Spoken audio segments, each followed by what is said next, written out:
أيها الذين آمنوا كتب عليكم الصيام كما كتب على الذين من قبلكم لعلكم تتقون صدق الله مولانا العظيم وبلغنا رسوله النبي الأمين الكريم الرؤوف الرحيم وقال الله تبارك وتعالى في شان حبيبه مخبرا وآمرا إن الله وملائكته يصلون على النبي يا أيها الذين آمنوا صلوا عليه وسلموا تسليما الصلاة والسلام عليك يا سيدي يا رسول الله وعلى آلك وأصحابك يا سيدي يا حبيب الله الصلاة والسلام عليك يا سيدي يا رحمة للعالمين وعلى آلك وأصحابك يا سيدي يا إمام الأنبياء والمرسلين مولاي صل وسلم دائما أبدا على حبيبك خير الخلق كلهم يا رب بالمصطفى بلغ مقاصدنا فاغفر لنا ما مضى يا واسع الكرم اللهم صل وسلم وبارك على سيدنا ومولانا محمد أجود الخلق وعلى آله وصحبه أجمعين معزز و محترم برادران اسلام، رمضان المبارک کی آمد ہے۔ نبی کریم سرور کائنات، فخر موجودات، تاجدار انبیاء صلی اللہ تعالی علیہ وآلہ وسلم اس مبارک مہینے کے لیے خصوصی اہتمام فرمایا کرتے تھے، اور یہ اہتمام 2 ماہ پہلے شروع ہو جاتا تھا۔ جب رجب آتا تو حضور اللہ کی بارگاہ میں دعائیں شروع فرما دیتے، اللہم بارک لنا فی رجب و شعبان و بلغنا رمضان، اے اللہ ہمارے رجب میں برکتیں عطا فرما، ہمارے شعبان میں برکتیں عطا فرما، اور ہمیں رمضان تک پہنچنے کی توفیق عطا فرما۔ یہ حضور کی دعائیں ہوتی تھی۔ یہ گویا کہ رمضان المبارک یہ نیکیوں کا موسم بہار ہے، اور آج کل ویسے بھی بہار کا موسم ہے ماشاءاللہ۔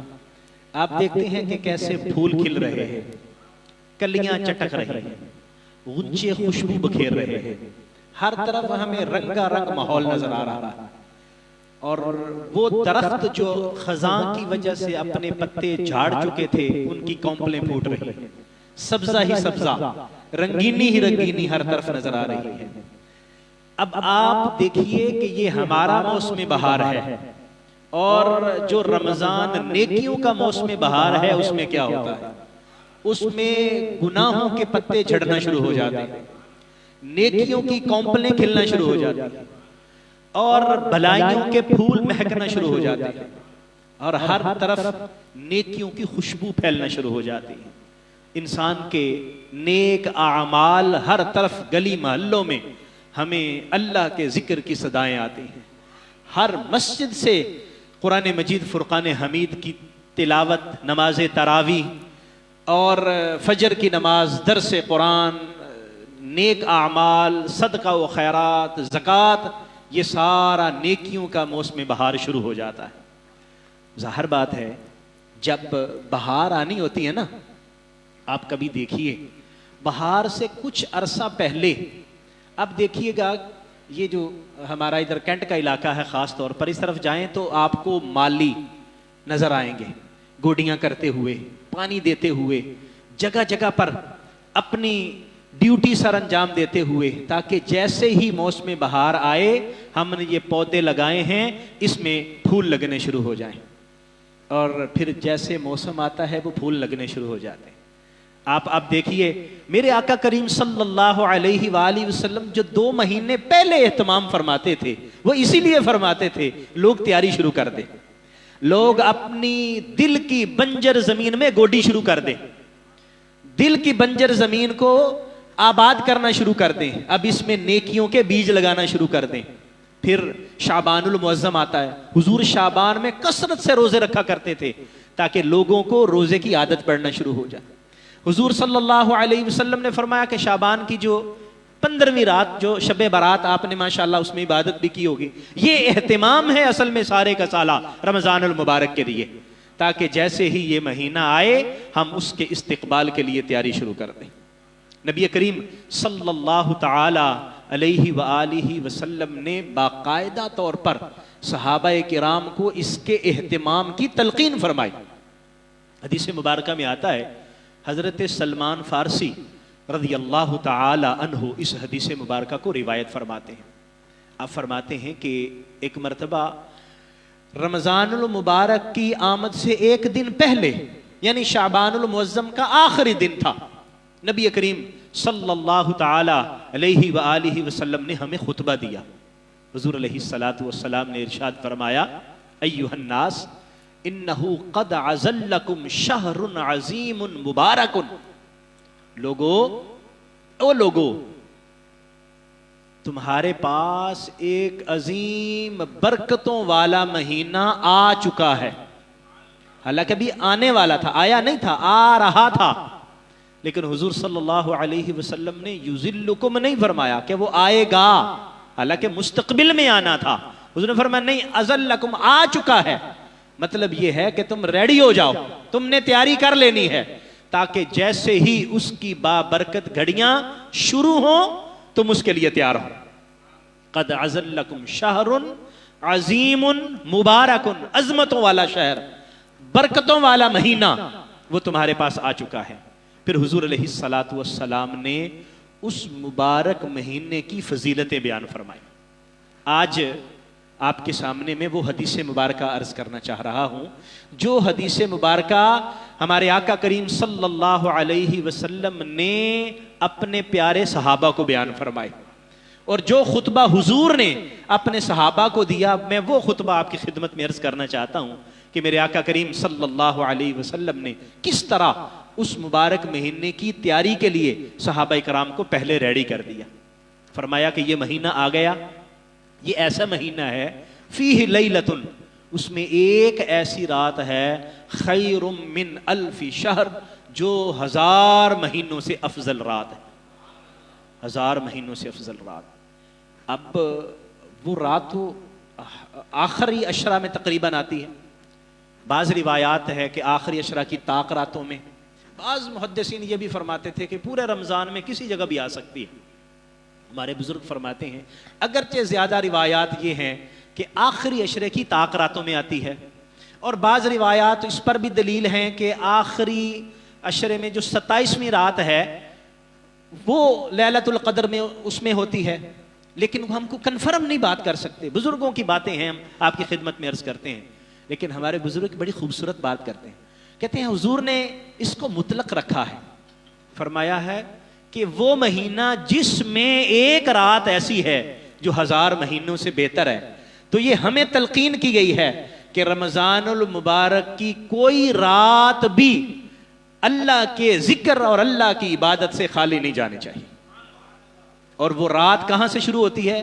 مغرب سے لے کر طلوع فجر تک، حتی مطلع الفجر، طلوع فجر تک۔ اب اس میں جو 27ویں شب ہے جس میں ہم شب بیداری کرتے ہیں، نوافل پڑھتے ہیں، صلاۃ التسبیح پڑھتے ہیں، دیگر عبادات، قرآن کی تلاوت کرتے ہیں، تسبیحات کرتے ہیں، وہ تو آخر پہ کریں گے، لیکن فرماتے ہیں کہ جو ڈیلی کے کام ہیں ہم اس کو بھی بڑی کوشش کے ساتھ کرنا شروع کر دیں۔ مثلا ہم کیا کر سکتے ہیں؟ ہم اس طرح کر سکتے ہیں کہ جیسے ہی غروب آفتاب ہو جائے تو روزہ کھولنے کا وقت ہو جاتا ہے، افطاری کا وقت ہو جاتا ہے، ہم اپنی توفیق کے مطابق کسی کو روزہ افطار کروا دیں۔ مغرب تو ہو گئی، روزہ افطار ہو گیا، اب اس وقت جس نے روزہ افطار کیا ہوگا بالفرض وہی لیلۃ القدر شروع ہو رہی ہو تو اللہ کتنا اجر عطا فرمائے گا، خیر من الف شہر۔ اور پھر آگے اسی روایت میں آگے لفظ ہیں، صحابہ کرام نے عرض کیا یا رسول اللہ روزہ افطار کروائیں، امیر لوگ جن کے پاس پیسے ہیں دسترخوان لگائیں، اس پر کھانے سجائیں، اس پر طرح طرح کے انواع و اقسام کی چیزیں رکھیں، افطاری کے لیے طرح طرح کی چیزیں رکھیں، ان کو تو اجر ملے گا۔ ہم مسکین غریب لوگ، ہم کیسے افطاری کسی کی کروائیں، ہمیں کیسے اجر ملے گا؟ حضور علیہ الصلوۃ والسلام نے فرمایا بھائی تم اتنے پریشان نہ ہو جاؤ، یہ جو اللہ کا اجر ہے یہ صرف امیروں کے لیے نہیں ہے۔ تم ایک کھجور دے کر، ایک پانی کا گھونٹ دے کر، ایک دودھ کا گھونٹ دے کر کسی کا روزہ افطار کرواتے ہو، اللہ کریم وہی اجر تمہیں بھی عطا فرما دے گا۔ کتنی مالک کی مہربانیاں ہیں، کتنی اس کی کرم نوازیاں ہیں۔ تو ایک تو ہم یہ کام کر سکتے ہیں، دوسرا ہم مغرب کی نماز پڑھنے مسجد میں ضرور آئیں اور تھوڑی سی افطاری کر لیں، کھانا بعد میں جا کے کھا لیں، لیکن نماز جماعت کے ساتھ کوشش کریں، قضا نہ کریں۔ سارا دن ہم نے بغیر کھائے پیے گزار دیا، آدھا گھنٹہ اور صحیح افطاری تو ہو گئی، کچھ پانی وانی تو پی لیا، کچھ کھا بھی لیا، لیکن جماعت کو قضا نہ کریں۔ ویسے بھی رمضان المبارک کی ہر رات اللہ تبارک و تعالیٰ کی خاص رحمتیں بندے کے قریب آ جاتی، خاص رحمتیں۔ وہ جو سحری کے وقت اللہ کی رحمت ندا دیتی ہے نا، کوئی ہے مجھ سے مانگنے والا میں اس کی خواہش پوری کروں، کوئی رزق مانگنے والا میں اسے رزق دے دوں، کوئی بخشش مانگنے والا میں اس کے گناہوں کو معاف کر دوں، الا قضا الا قضا، اس طرح کی صدائیں ہر سحری کے وقت آتی ہیں۔ لیکن فرمایا جب رمضان شروع ہوتا ہے تو اللہ کی رحمتیں ہر رات یہ صدائیں دیتی ہیں، ہر رات یہ آوازیں آتی ہیں۔ کون ہے؟ تو ہم نماز مغرب کی پڑھیں، مغرب کی نماز فرض پڑھنے کے بعد پھر ہم اشراق کے نوافل ادا کریں، اوابین کے نوافل ادا کریں، اوابین کے نوافل ہم پڑھیں، پھر اس کے بعد اللہ کی بارگاہ میں دعا عرض کریں، تو بخشش بھی مانگیں، اللہ سے رزق حلال بھی مانگیں، اللہ سے صحت و عافیت بھی مانگیں، اور اللہ سے درازی عمر بالخیر بھی مانگیں، وہ عطا فرماتا ہے۔ اور اگر بالفرض وہی شب قدر ہوئی تو سبحان اللہ کتنا اجر ملے گا، وہ اوابین پڑھنے کا کتنا ثواب ملے گا۔ پھر نماز عشاء پڑھیں آ کے مسجد میں، اور نماز تراویح باقاعدہ جماعت کے ساتھ آ کے ادا کریں، 20 رکھتے ہیں، قرآن بھی سن رہے ہیں اور جماعت کے ساتھ نماز تراویح بھی ادا کر رہے ہیں، کتنا اجر ملے گا۔ نبی کریم صلی اللہ علیہ وسلم رمضان المبارک میں آپ اتنی زیادہ تگودو فرماتے، دوسرے دنوں سے بڑھ کر عبادت فرماتے۔ آپ حدیث مبارکہ میں آتا ہے کہ حضور صلی اللہ علیہ وسلم کی بارگاہ میں حضرت جبریل آتے اور حضور ان سے قرآن کا دور کیا کرتے تھے، حضور قرآن حضرت جبریل کو سناتے اور حضرت جبریل قرآن حضور کو سناتے۔ کیا منظر ہوتا ہوگا یار، مدینہ طیبہ کی وہ پر نور فضائیں، سبحان اللہ کیسے مہکتی ہوں گی۔ میرے آقا قرآن پڑھ رہے ہیں، جبریل سن رہے ہیں، ادھر جبریل قرآن پڑھ رہے ہیں، میرے آقا سماعت فرما رہے ہیں، سبحان اللہ۔ اور یہ رمضان المبارک کی جب راتیں آتی ہیں تو ہمیں اس نور کا فیض ملتا ہے۔ اللہ فرماتا ہے کہ اب تمہیں یہ تراویح کی صورت میں اللہ کے سامنے جھکنے کا موقع ملا ہے، اس لیے اس کو ضائع نہیں کرنا، نماز تراویح ادا کریں۔ 20 رکعت ہم پڑھیں گے، اور یہی 20 رکعت شب قدر میں آ جائیں، 1000 مہینوں سے بہتر رات، کتنا پھر اجر اللہ تعالیٰ فرمائے گا۔ اچھا تراویح پڑھ کے آپ چلے گئے گھر میں، آرام فرمائیں، سحری کے وقت اٹھیں، اور سحری کے وقت اٹھ کے 10-15 منٹ پہلے اٹھ جائیں، کوئی مسئلہ نہیں ہے، کوشش کریں گے تو انشاءاللہ عمل ہو جائے گا۔ آپ ارادہ کر لیں کہ یا اللہ ہمیں توفیق دینا، ہم نے سحری کے لیے تو اٹھنا ہی ہے، روزہ رکھنے کے لیے اٹھنا ہے، 10 منٹ پہلے اٹھ جائیں گے تو سحری کے ساتھ ساتھ ہم چند رکعتیں نماز تہجد کی بھی ادا کر لیں گے۔ جلدی سے اٹھے، ابھی 20 منٹ پڑے ہوئے ہیں، جلدی سے وضو کیا، 10 منٹ تک تو ہم نماز پڑھ سکتے ہیں، آخری 10 منٹ میں ہم سحری کر لیں تو وہ نماز تہجد جو ادا کریں گے، سبحان اللہ، میرے آقا کریم صلی اللہ علیہ وسلم کو بڑی پسند تھی نماز۔ اور جو قرآن مجید نے ارشاد فرمایا نا وَهُمْ بِالْأَسْحَارِ يَسْتَغْفِرُونَ، وہ جو ایمان والے ہیں وہ سحری کے وقت اللہ کی بارگاہ میں استغفار کرتے ہیں۔ اللہ نے ان کی بڑی شان بیان کی ہے، جب سحری کا وقت ہوتا ہے اللہ کی بارگاہ میں اپنی پیشانی جھکا دیتے ہیں اور اس مالک کی بارگاہ میں استغفار کرتے ہیں، دعائے بخشش مانگتے ہیں، مغفرت مانگتے ہیں، اور اللہ کی رحمت اتنی قریب ہوتی ہے، اتنی قریب ہوتی ہے کہ بندے کو اندازہ بھی نہیں ہے کتنا وہ مالک رحم فرماتا ہے۔ فرمایا کہ وہ نماز تہجد، پھر اس کے بعد ہم مسجد میں آ جائیں، جماعت کے ساتھ نماز ادا کریں، کچھ قرآن کا موقع ملے، قرآن کی تلاوت کی ضرور ترتیب بنائیں، رمضان المبارک کے اندر ضرور ترتیب بنائیں، انشاءاللہ العزیز خاص رحمتیں نازل ہوں گی۔ حدیث مبارکہ نبی کریم صلی اللہ علیہ وسلم نے فرمایا جعل اللہ سیامہ فریضۃ وقیام لیلہ تطوعا، اللہ تبارک و تعالیٰ نے اس کے روزے کو فرض کیا ہے اور رات کے وقت قیام کو نفل رکھا ہے۔ اب نفل میں سنت بھی شامل ہوتی ہے، تطوع کا لفظ جو ہے یہ سنت کو بھی شامل ہے، نفل کو بھی شامل ہے۔ تو جو تراویح ہے وہ سنت موقدہ ہے، اس کو بلا عذر نہیں چھوڑنا چاہیے، آدمی گناہگار ہوتا ہے۔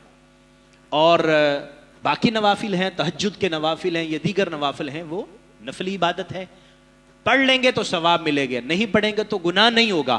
لیکن فرمایا اللہ کریم نے اس کا اجر بڑھا رکھا ہے، انسان اگر ادا کر لے تو اللہ اجر بڑا عطا فرمائے گا۔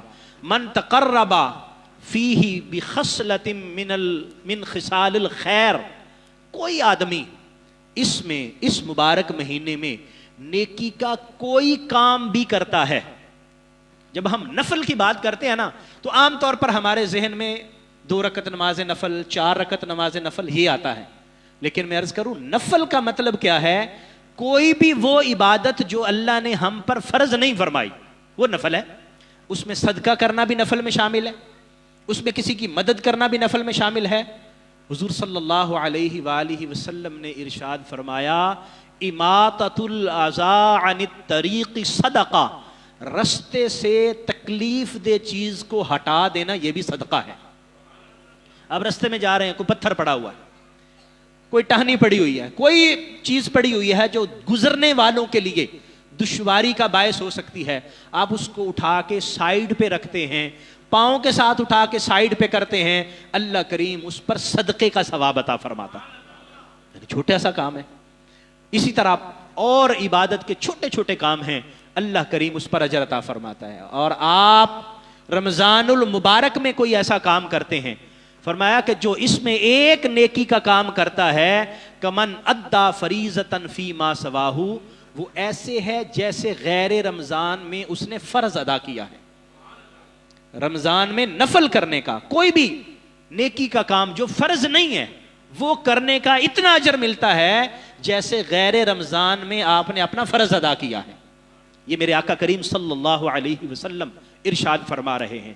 پھر حضور نے ارشاد فرمایا ومن ادا فیہ فریضۃ کمن ادا 70 فریضۃ فیما سواہ، اور جس نے رمضان میں ایک فرض ادا کیا وہ ایسے ہے جیسے غیر رمضان میں اس نے 70 فرض ادا کر لیے۔ اب دیکھیے کتنا اللہ کریم ثواب بڑھا دیتا ہے، ایک فرض 70 فرضوں کے برابر اور نفل فرض کے برابر، اتنا اجر ثواب۔ اور فرمایا وَهُوَ شَهْرُ الصَّبْرِ، یہ صبر کا مہینہ ہے، حوصلے کا مہینہ ہے، یہ انسان کا اپنے اوپر کنٹرول کرنے کا مہینہ ہے۔ انسان کو بھوک لگی ہوتی ہے، دل کرتا ہے کھا لے، انسان کو بھوک لگی ہوتی ہے تو اس کا پارا بھی ذرا ہائی ہو جاتا ہے، دل کرتا ہے کہ میں کسی کو تھپڑ مار دوں۔ جا رہا ہوتا ہے رستے میں خام خواہ کہ موٹر بائک والا آگے آ گیا، دل کرتا ہے میں اس کے اندر موٹر سائیکل لگا دوں۔ فرمایا نہیں، شہر الصبر، یہی تو ہماری مشق ہو رہی ہے نا، یہی تو ہمیں سمجھایا جا رہا ہے، صبر کرنا، حوصلہ کرنا ہے۔ کسی سے غلطی ہو جائے، عام طور پر ہم کہتے ہیں نا کہ یار اس نے پہلے کیا تو میں نے کر دیا، بھئی وہ نہ کرتا تو پھر آپ تو کرتے نہیں، اس نے کیا ہے تو اب تو صبر کرنے کا مرحلہ ہے نا، اب تو جواب نہیں دینا، اب تو صبر کرنا ہے۔ صبر اسی وقت ہوتا ہے جب کوئی بدتمیزی کرے اور ہم اس پر حوصلہ کریں، ہم اس کو برداشت کر جائیں۔ میرے آقا کریم صلی اللہ علیہ وسلم نے یہی فرمایا تھا بہادر وہ نہیں ہے، پہلوان وہ نہیں ہے جو کسی کو اٹھا کے زمین پر دے مارے، پہلوان وہ ہے جو اپنے غصے کو قابو میں لے لے، اپنے غصے پر کنٹرول کرے۔ اور یہ مشق ہم نے پورے رمضان المبارک میں کرنی ہے، صبر، حوصلہ، برداشت، یہ سارے کا سارا جب اس پریکٹس سے گزریں گے، صبر کر لیں گے، حوصلہ کر لیں گے، تو پھر حضور فرماتے ہیں تمہیں پتا ہے جو تم نے صبر کر لیا، جو تم نے حوصلہ کر لیا، اس کا تمہیں اجر کیا ملا؟ حضور صلی اللہ علیہ وسلم فرماتے ہیں وَالصَّبْرُ ثَوَابُهُ الْجَنَّةُ، اللہ کریم صبر کا ثواب جنت کی صورت میں عطا فرمائے گا۔ یار کتنی چیزیں ہم برداشت کر جاتے ہیں رمضان المبارک میں، اس سوچ کے ساتھ، اس فکر کے ساتھ کہ اللہ تبارک و تعالیٰ کا حکم ہے، ہمارے آقا صلی اللہ علیہ وسلم کا حکم ہے کہ ہم نے برداشت کر جانا ہے، غصہ پی جانا ہے، تو غصہ پی جائیں، اللہ کریم جنت عطا فرمائے گا۔ وشہر المواسات، فرمایا یہ غم گساری کا مہینہ ہے، لوگوں کے غم بانٹنے کا مہینہ ہے۔ اس کا مطلب ہے کہ ایک تو کسی کو غم دینا بھی نہیں ہے، کسی کو غم دینا نہیں ہے، بلکہ کسی کا غم بانٹنا ہے، غم کو کم کرنے کی کوشش کرنی ہے۔ کسی کا نقصان ہو گیا، کوئی پریشان حال ہے، اس کے سر پر دست شفقت رکھ لیں۔ کوئی یتیم ہے، بے آسرا ہے، اس کو سہارا دے دیں۔ یہ غم گساری کا، یہ تکلیفیں بانٹنے کا، یہ معاشرے کے یہ حسن ہے جو میرے آقا کریم صلی اللہ علیہ وسلم ہمیں ارشاد فرما رہے ہیں۔ جب یہ غم بانٹیں گے اللہ کریم اس کا اجر عطا فرمائے گا۔ وَشَهْرٌ يُزَادُ فِيهِ رِزْقِ الْمُؤْمِنِ، فرمایا یہ وہ مہینہ ہے جس میں اللہ مومن کے رزق میں برکتیں عطا فرما دیتا ہے، رزق بڑھ جاتا ہے۔ اور یہ تو ہم فزیکلی دیکھتے ہیں نا، دیکھیں جو حضور صلی اللہ علیہ وسلم نے جنت عطا فرمانے کا وعدہ فرمایا، بخشش اور مغفرت کا وعدہ فرمایا، ہمیں تو اس پر پکا ایسے یقین ہے جیسے لوہے پر لکیر ہو، بلکہ اس سے بھی زیادہ جو میرے آقا نے فرمایا ہے اس میں کوئی شک نہیں ہو سکتا، اس میں کسی طرح کی 1% بلکہ 0.111% بھی کسی طرح کا کوئی کمی نہیں ہو سکتی۔ لیکن جو ہم آنکھوں سے دیکھتے ہیں نا، وہ تو یہ دیکھتے ہیں سارا سال ہم وہ چیزیں نہیں کھاتے اللہ جو رمضان میں ہمیں عطا فرماتا ہے، وہ ہماری تنخواہ وہی ہے، آمدن وہی ہے جو عام دنوں میں ہوتی ہے، لیکن دسترخوان ہمارا سب کا ہی تقریباً وہ بھرا ہوا ہوتا ہے۔ عام روٹین میں جو ہمارے دسترخوان پہ چیزیں ہوتی ہیں رمضان المبارک میں کہیں زیادہ ہو جاتی ہیں۔ یہ تو ہم دیکھ رہے ہیں نا، اس کا مطلب یہ ہوا کہ یہ بات تو ہمارے عمل میں آ گئی، یہ بات تو ہم نے دیکھ لی۔ انشاءاللہ جو اللہ نے باقی وعدہ فرمایا ہے وہ بھی اسی طرح اللہ پورا فرمائے گا۔ اور پھر حضور فرمانے من فطر صائما کان لہ مغفرۃ لذنوبہ، جو کسی کی افطاری کرواتا ہے نا، روزہ دار کو افطار کرواتا ہے، اللہ کریم اس کے بدلے میں اس کے گناہوں کو معاف فرما دیتا ہے۔ یہ حدیث مبارکہ میں ایک اور جگہ پر بھی آتا ہے کہ آدمی جو ہے نا وہ کسی کے دسترخوان پہ آتا ہے، خالی پیٹ لے کر آتا ہے، اس کے دسترخوان پر بیٹھتا ہے، آپ کے دسترخوان پر، میرے دسترخوان پر وہ بیٹھا ہے، اس نے کھانا کھایا، اس کا پیٹ بھر گیا، تو جاتے ہوئے آپ یہ نہ سمجھیں، میں یہ نہ سمجھوں کہ میرے دسترخوان پر جو تھا یہ پیٹ میں ڈال کے لے کے چلا گیا۔ فرمایا کہ وہ آپ کا کھانا بھی کھا کے گیا ہے اور ساتھ آپ کے گناہ بھی لے گیا ہے،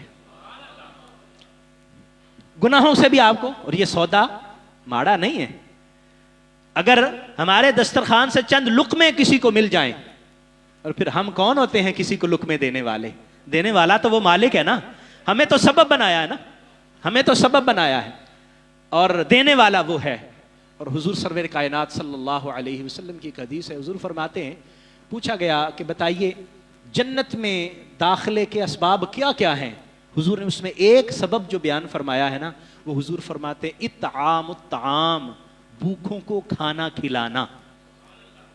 یہ اللہ کو بڑا پسند ہے، اتنا پسند ہے کہ آپ اگر کسی غیر مسلم کو بھی کھانا کھلاتے ہیں اللہ تبارک و تعالیٰ اس پر بھی آپ کو انعام عطا فرماتا ہے۔ ضروری نہیں ہے کہ مسلمان، اور ہمارے صوفیاء کرام سبحان اللہ قربان جائیں، انہوں نے حضور صلی اللہ علیہ وسلم سے جو سیکھا وہ ہمیں کتنا خوبصورت سکھایا۔ حضرت ابو الحسن خرقانی رحمۃ اللہ علیہ سلسلہ نقشبندیہ کے بہت بڑے ولی ہیں، بہت بڑے امام ہیں۔ آپ نے اپنی خانقاہ پر لکھا ہوا تھا کہ جو شخص بھی آئے ہر کے میایت نان اورا بدے مذہب او مپرس، فارسی میں آج بھی ان کی خانقاہ پہ لکھا ہوا ہے، ان کے مزار پہ لکھا ہوا ہے کہ جو شخص بھی آئے اسے کھانا دو، اس سے اس کا مذہب نہ پوچھو. یہ نہ پوچھو کہ تم کس مذہب سے تعلق رکھتے، اچھا میرے مذہب سے ہے تو بیٹھ جاؤ، نہیں تو نکل جاؤ. حضرت سیدنا ابراہیم خلیل اللہ علیہ الصلاۃ والسلام کی بات یاد آ گئی. سبحان اللہ، آپ بڑے مہمان نواز تھے. آپ ہمیشہ اپنے دسترخوان پر کسی نہ کسی باہر والے اجنبی شخص کو بٹھا کے کھانا کھلاتے تھے. کسی کے بغیر کھانا نہیں، اکیلے کھانا نہیں کھاتے تھے. ایک دن بندہ نہیں مل رہا، باہر نکل گئے، دیکھا ایک بابا جا رہا ہے. بابا جی آ جائیں، 70 سال کا بوڑھا سفید داڑھی والا. اس کو پکڑا، لا کے دسترخوان پہ بٹھایا، ہاتھ دھلائے، کہا بابا جی بسم اللہ کرے، کھانا کھائیں، بسم اللہ، اللہ کا نام لیں، شروع کریں. بابا جی نے کہا کون اللہ؟ میں تو اللہ کو نہیں جانتا، نہ ہی اللہ کو مانتا ہوں. حضرت ابراہیم اللہ کے پیغمبر تھے نا، اللہ سے محبت ہے. جس سے محبت ہوتی ہے جب کوئی اس کے خلاف بات کرتا ہے تو برداشت نہیں ہوتی. حضرت ابراہیم علیہ الصلاۃ والسلام کو ناراضگی ہوئی کہ میرے اللہ کے بارے میں یہ بات کر رہا ہے، میرے دسترخوان، اٹھ جا، چل جا، تو اللہ کے بارے میں اللہ کو جانتا بھی نہیں ہے، مانتا بھی نہیں ہے، چل جا کہیں اور سے کھانا کھا جا کے. وہ بابا اٹھ کے چلا گیا. حضرت ابراہیم علیہ الصلاۃ والسلام کو اللہ کی طرف سے وحی آئی. فرمایا ابراہیم، اس بابے کی عمر 70 سال ہو گئی ہے اور اس نے آج تک مجھے مانا نہیں ہے، لیکن میں نے کبھی اس کا رزق بند نہیں کیا،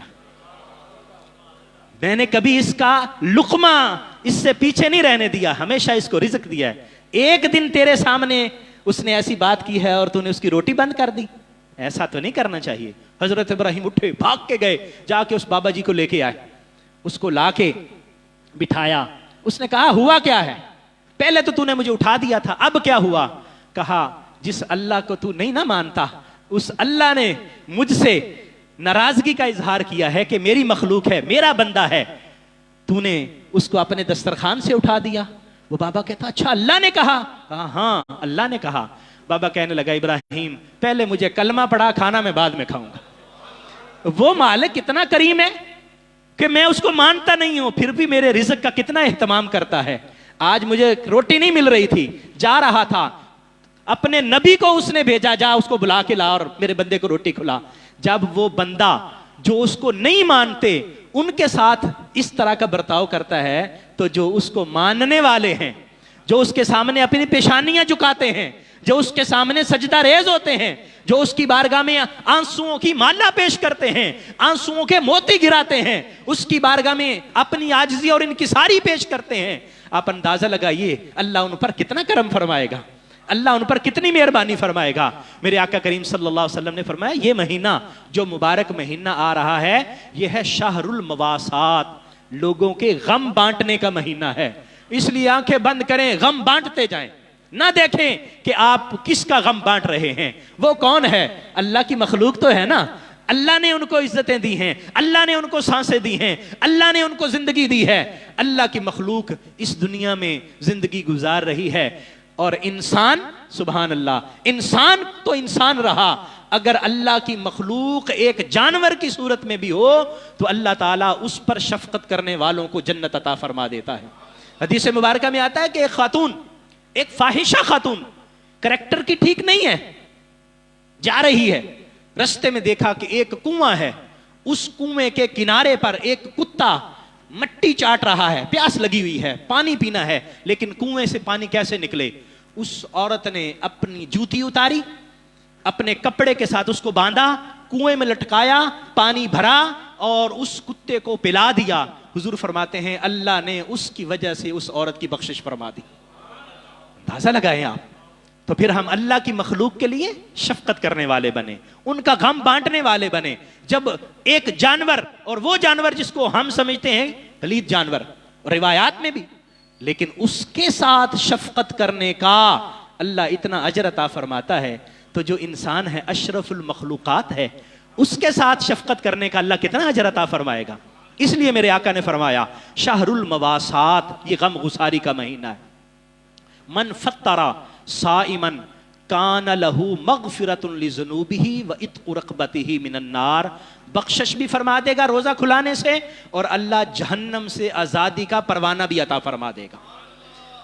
اور فرمایا وَكَانَ لَهُ مِثْلُ أَجْرِهِ مِنْ غَيْرِ أَنْ يَنْقُصَ مِنْ أَجْرِهِ شَيْءٍ۔ فرمایا جو روزہ کھولنے والا ہے نا، عام طور پر وہ ہمارے بعض نادان دوست بعض وہ سمجھتے ہیں کہ یہ میرا روزہ ہے، اگر میں نے کسی کے پاس جا کے روزہ کھولا تو وہ تو روزے کا سارا ثواب تو وہ لے جائے گا۔ وہ جیب میں کسی جگہ پر افطاری کے لیے بھی جاتے ہیں نا، تو وہ جیب میں کھجوریں رکھ لے کے جاتے ہیں، جب وہاں افطاری کا ہوتا ہے تو اپنی جیب کھجور نکال کے جیب سے افطار کر لیا تاکہ میرا ثواب ادھر نہ جائے۔ حضور نے ارشاد فرمایا یہ غلط فہمی نکال دو، اللہ کریم تمہارا جو اجر ہے وہ تمہیں عطا فرمائے گا، اور تمہارے اجر میں کمی کیے بغیر جو روزہ کھلوانے والا ہے اللہ اس کو بھی اتنا اجر عطا فرمائے گا۔ ہمارے اجر میں تو کوئی کمی، روزہ کھولنے والے کے اجر میں کوئی کمی نہیں ہوگی، اور اتنا اجر اللہ کھلوانے والے کو بھی عطا فرما دے گا۔ اور حضور علیہ السلام نے ارشاد فرمایا، یہ جو میں نے آپ کی خدمت میں عرض کی نا، صحابہ نے عرض کیا یا رسول اللہ لیس کلنا یاجد من یفطر صائم، حضور ہمارے پاس ہر بندے کے پاس تو اتنا سامان بھی نہیں ہے، اتنے کوئی مال والے بھی نہیں ہیں کہ سب کی افطاری کروا سکیں، تو ہم کیا کریں؟ پھر یہ اجر اور ثواب تو پھر امیر بندے لے گئے۔ حضور علیہ الصلوۃ والسلام نے ارشاد فرمایا یؤتی اللہ ھذا الثواب من فطر صائما علی مزقۃ لبن او تمرۃ او شربۃ ماء، دودھ کا ایک گھونٹ، ایک کھجور، پانی کا ایک گھونٹ، یہ دے کر بھی تم افطاری کروا دو گے اللہ وہی ثواب عطا فرما دے گا۔ یعنی اللہ کریم جل مجدہ اتنا اجر اور اتنا ثواب انشاءاللہ العزت عطا فرمائے گا۔ ومن سقا صائما، اور جس نے روزہ دار کو پلایا، اللہ کریم اس کو حوض کوثر سے ایک جام عطا فرمائے گا۔ روزہ دار کو پلایا تو اللہ حوض کوثر سے، حضور فرماتے ہیں من حوضہ شربتن لا یظمأ، اور وہ گھونٹ ایسا پیارا اور مقدس گھونٹ ہوگا، ایسا برکتوں والا ہوگا کہ جو پی لے گا پھر اس کو پیاس نہیں لگے گی۔ اب اس وقت جو قیامت کا وقت ہوگا کتنا مشکل وقت ہوگا، اس وقت سورج بھی قریب ہے، معاملات بڑے مشکل ہیں، اور یہاں تھوڑی سی پریشانی ہوتی ہے تو ہم پانی مانگتے ہیں، مجھے ٹینشن ہو رہی ہے پانی دے دو، حلق خشک ہو رہا ہے پانی دے دو، تو وہاں پھر حلق کیسے خشک ہوں گے؟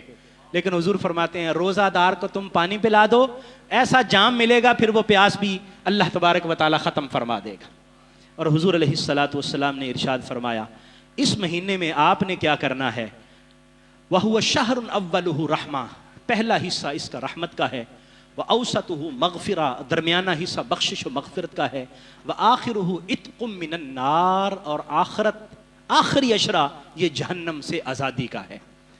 من خفف عن مملوکی ہی فیہ، اور جس نے اپنے ماتحت کو، جو اس کا ملازم ہے، اس وقت غلام تھے، آج کے دور میں آپ کے ماتحت ملازم ہیں جو آپ کے نیچے کام کرنے والے ہیں، آپ کے کاروبار میں آپ کے ساتھ، آپ کی دکان پہ آپ کے ساتھ ملازمین ہیں وغیرہ وغیرہ۔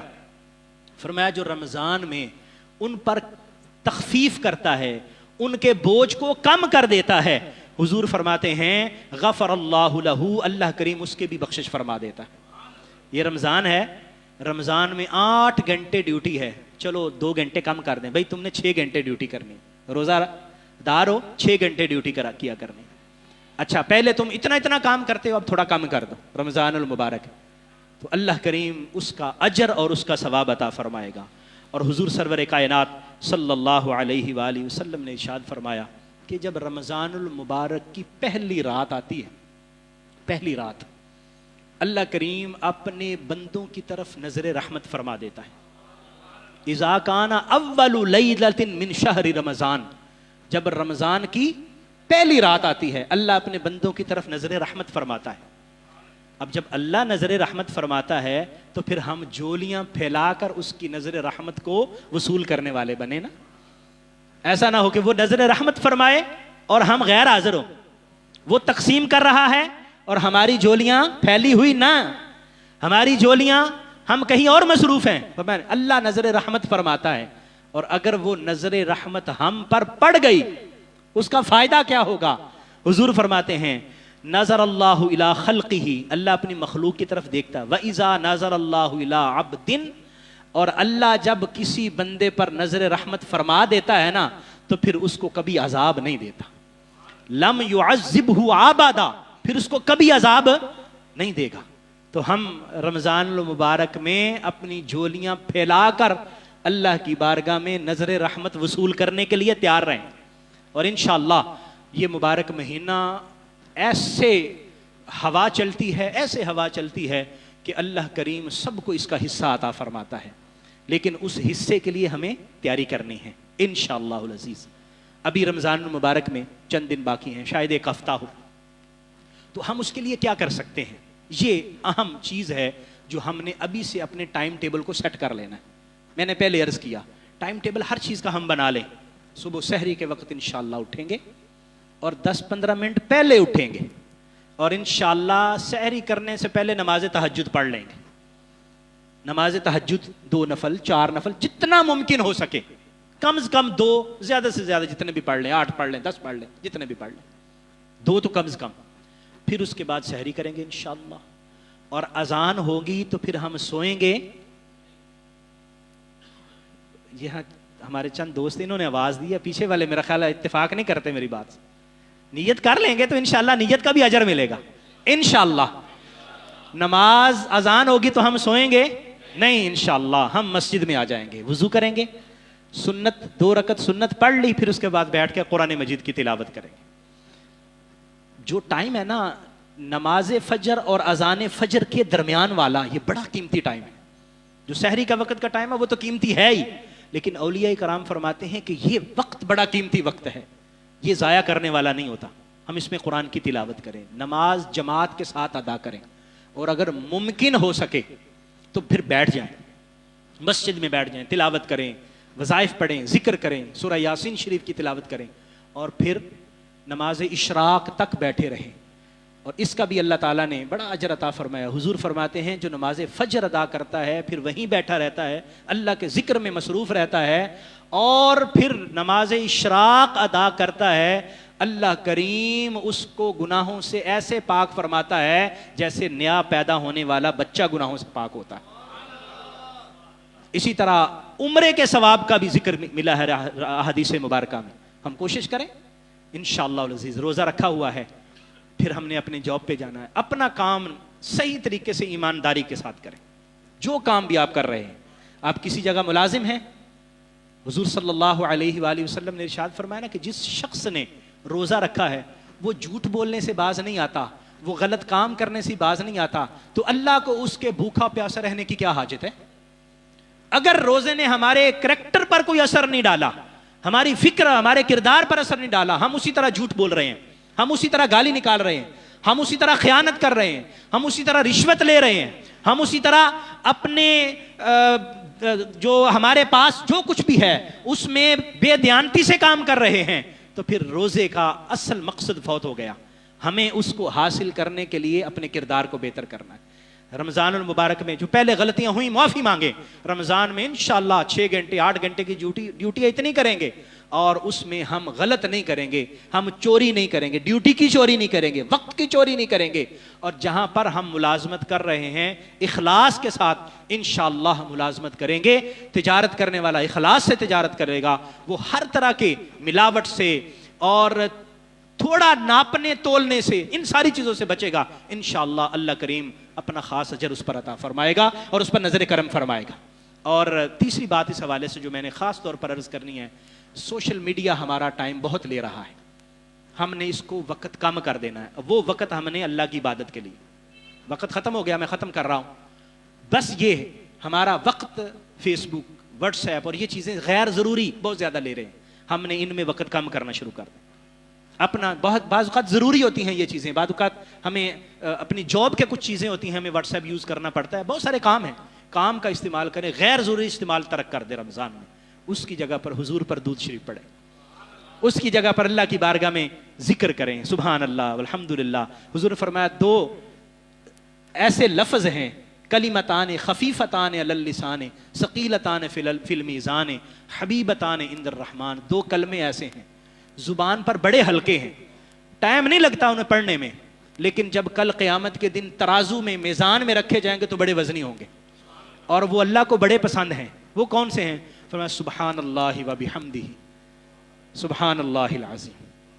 کتنا چھوٹے سے ہیں اور وزنی اتنے ہیں کہ ان کا وزن کا اندازہ بھی نہیں کوئی لگا سکتا۔ تو ہم ان چیزوں میں کوشش کریں، اللہ کریم ہمیں توفیق عطا فرمائے اور اس مبارک مہینے کو ہمارے لیے بخشش و مغفرت کا ذریعہ بنائے، اور ہمارے کردار کو اللہ کریم درست کرنے کی ہمیں توفیق عطا فرمائے، آمین۔ وآخر دعوایا ان الحمد للہ رب العالمین۔ جی جی جی، وہ دوست فرما رہے ہیں پچھلے جمعے